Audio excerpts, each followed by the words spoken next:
it's gotten hard to carry on the tradition. Pre-Katrina, there were some issues, but post-Katrina is definitely more difficult.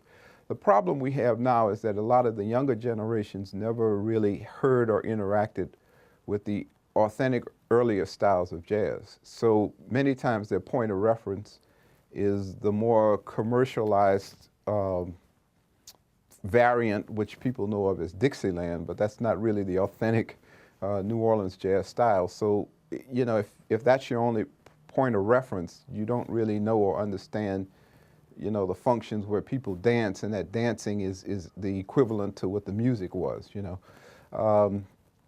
So the problem is that it's gotten very difficult. It's hard to find people post-Katrina. People are struggling, you know. Many people are trying to put their lives together. A large number of musicians have migrated out of the city, have had to find other kinds of employment. And so it's gotten more difficult for people to focus on just having a musical career, and certainly developing the music as an art form. Everybody's trying to focus on survival these days. You know, we're dealing with things like housing issues and problems, broken up families, insurance companies, FEMA, tax issues. There's so many things that people are dealing with in the struggle for survival, repairing houses, finding housing, you know. So those things are problematic, and they interfere in the music process.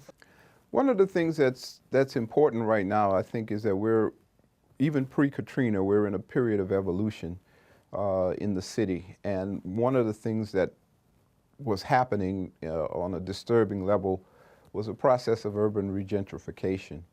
And there is the feeling among a lot of people in the community that some of our older established traditions, like jazz funerals and social aid and pleasure club parades and Mardi Gras Indians, are sort of in the way of that progress and should really only be used in a limited way, where it serves to boost the image of New Orleans as opposed to being real viable traditions in the community.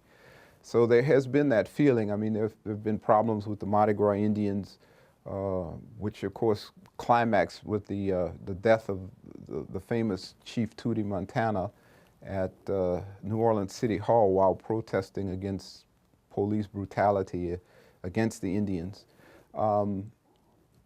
We've had a number of incidents that seem to indicate that there is certainly less respect for these cultural traditions, and there is almost the feeling, if you look at these issues collectively, that these traditions are in the way, and that it seems like the new direction of the city may be insensitive or intolerant to their very existence. And that's threatening the lifeblood of the community. Because if you look at what makes New Orleans, New Orleans, and there are many things that do, but the very heart of it all and the soul of it all is the interaction of the community, and the ways that you see that in the most long-lasting, most viable, most socially intense, most important way is through these massive social functions.